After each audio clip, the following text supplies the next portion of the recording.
Hello everyone, Thranxes here, and welcome to a short demonstration on Factorio. I've been playing this game with my friends a bit offline in between recording other episodes of other games, and I thought, there's a lot of information out there about how to process uranium, the Kovarex enrichment process, and I thought I would show my take on it. Now, there's a lot of really great ideas out there and different blueprints that you can make, but I kind of liked my idea. It might not be the perfect, most efficient, but I figured I would show it off. So first of all, this is where we're processing the ore into uranium. And you can see you don't get very much uranium-235, you get a lot of uranium-238.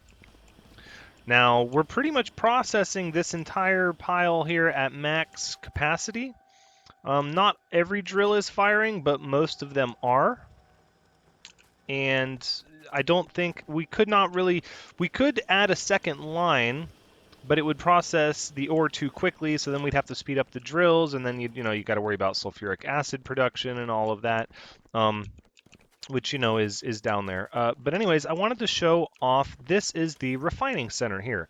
Now my concept was I didn't want the robots to be very task saturated, but I wanted that's train signal, but I wanted a lot of ore to be processed all at once. And, green lights because you're uranium processing. Of course, you got to have green lights.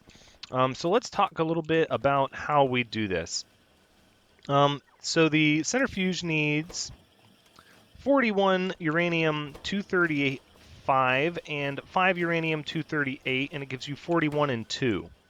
So the stack inserters are going to pull everything off the line to feed this, and then the filter inserters will pull this one's just pulling uranium-235, and this one pulls just uranium-238, which is why the belt does this odd little loop over here to ensure that the belt is going the other direction so that the inserters place the uranium on the opposite sides of the belt. Now what happens is you end up with more uranium-235 over time and less uranium-238, just like it says. So what we have here is a stack filter inserter that is set to take off uranium-235 if there's more than 41 on the belt, because it's measuring the contents of the belt across the whole thing. And because this feeds directly after the last centrifuge, it stands to reason if there's more than 41 over all of this loop here, then it can probably take out the uranium that is coming to it from this centrifuge. Now keep in mind, if you get this system going long enough, they'll back up. So these centrifuges actually have enough uranium to process twice in a row. And that's sort of what I want, is I wanted it to begin processing as soon as the last one had stopped. This chest here is filling up with uranium-238 and says if there's less than 20 on the belt, put some on. Pretty simple, not very complex, but it does the job and it runs on its own. And this method will produce actually a lot of uranium-230, 5, yeah, a lot of uranium-235. In fact, I found that it starts to outpace our uranium-238 production from the drilling area, but I'm probably going to add another sector. Now, I've tweaked it a little bit with beacons, and it might not be the cleanest, most efficient use of resources. We are a little rich here in the late game with the substations. I tend to go a little overboard with them. But I wanted a process that wasn't going to overly tax my robots. As you can see on this logistics network, we're only using about 60 or 50 or so robots at a time. The rest of it is pretty much being done with belts. And if you just set this up and you walk away, it'll very quickly fill up your uranium. So let's go ahead and build one. I've got the blueprint here. And we'll add another sector. More refining. Oop, as soon as the map saves. And again, why green lights? Because you're processing uranium. Of course, green lights. Now all you have to do is take your uranium-235, start filling up the centrifuge system. 50 in each will get it started, and then you can just put the rest in whichever.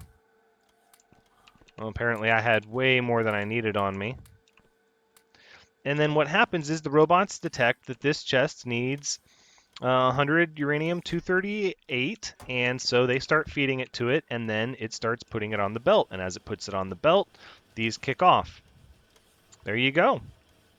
And they'll just continue and continue, as this chest will continue to dump uranium-238 onto the belt until until everything that's being read by the belt is less than 20, at which point it will stop.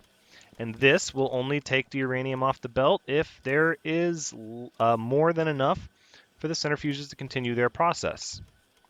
There you have it. That is my take on the Kovarex enrichment process. Now keep in mind, if you're struggling for resources, you might not want to build something this large. You can shrink this process down. In fact, here, let me go ahead and demonstrate with just a one row enrichment process, because really it's just doubled. All I did was double it to get the most out of the beacons.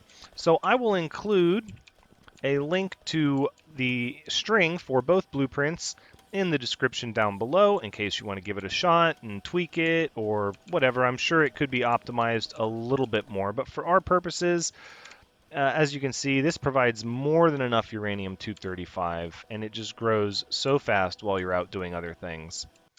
Oh, I almost forgot before I wrap things up. I'm sure you can find it elsewhere. Colored lights are nothing new and super fancy, but all you need for your colored lights is a constant combinator that's outputting green signal. That's it. That's all you need. That's how I got my lights green all over the place. And, these robots here, the reason we have so many robots on the network, I wanted to mention that as well, is just because we're picking stuff up from trains. Or we were. Because we were making nuclear fuel for our reactor area, except we quickly realized that it doesn't take that much. And after creating about 20,000 nuclear fuel cells, we realized that we would have pretty much all the power we would ever need.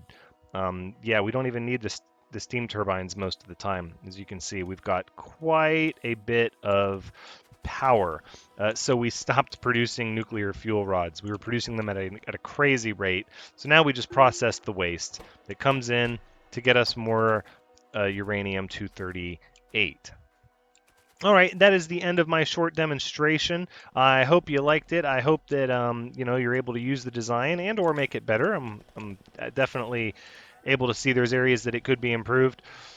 So thank you so much for joining me. I hope that you had a good time watching. I've definitely had a good time showing this little thing off.